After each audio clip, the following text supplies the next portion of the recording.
How y'all doing out there? What's happening? So I was watching, I think Dr. Dre got interviewed by Kevin Hart, and he talked about artists that he told no to or wanted to work with, didn't, said he told them no.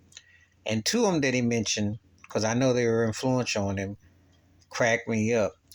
He said that he turned down Michael Jackson and Prince. And my reaction, I remember 30 years ago, it was MTV News.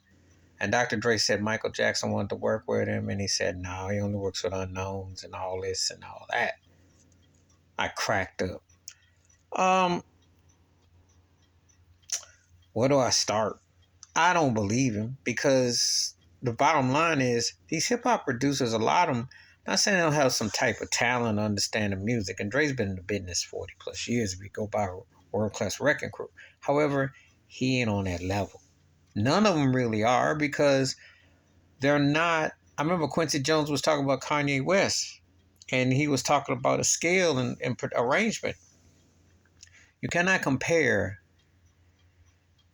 a beat maker, a mixer, a DJ, etc., to a record producer who makes popular R&B records. It's just not the same because it doesn't come off quite the same.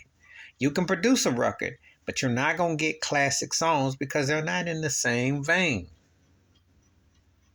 What could Dr. Dre possibly do with a Michael Jackson? I was using the song example in a question I was saying. I said Michael Jackson wrote and produced a song like Muscles for Diana Ross and had all the nuances in the tone. I mean, Michael Jackson came up with Billie Jean, okay?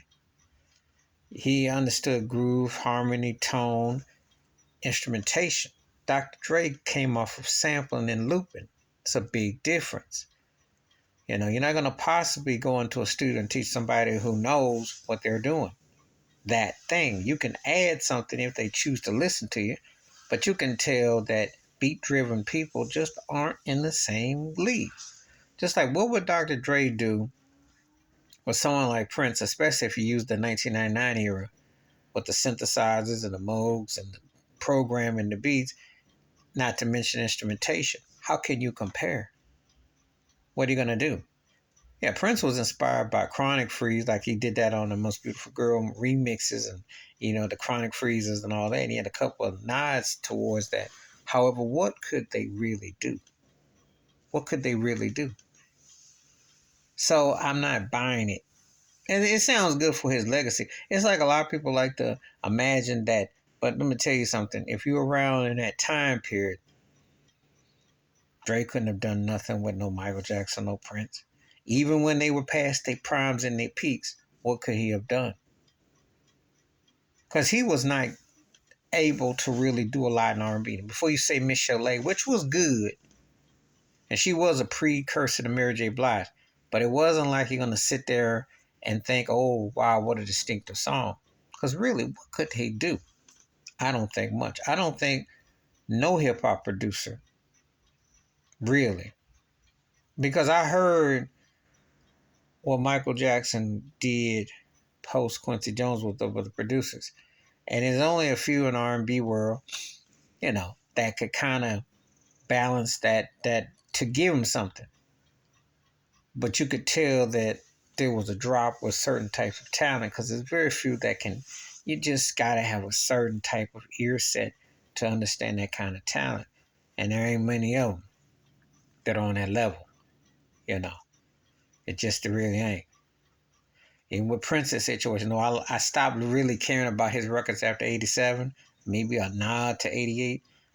But it was all about the live show with Prince after that. But still having said that, none of them could have done nothing to really, especially, you know, because what can you do when people are musical and they already know this stuff? So it's just not there. It's cute and it sounds fancy to say that on TV. Talking about you can't do nothing for your heroes. Yes, you can. If you got the goods, you know what to do if you are equipped. If you can put your sound and your style behind people, you can make it happen. I bet you Cash Money now Rogers would know what to do. Because you go from Chic to Madonna to David Bowie, and then you go like almost 30 plus years later to Daft Punk and Pharrell. That sound never died. That's when you talk about musicality.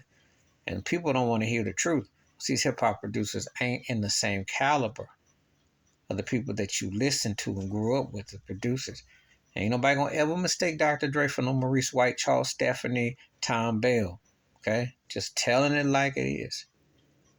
Arif Mardin. Arif Mardin. You're not gonna mistake them. You know. The only hip hop producer that I could say that you could almost put in that argument with those real producers out there is probably Rick Rubin, because he covers a wide base. That's about it. Please like, subscribe, welcome thoughts, comments, and I do respond. Thank you. Wash your hands, keep your mind clear. Watch out for another shit if you want to, and I'm out. Peace.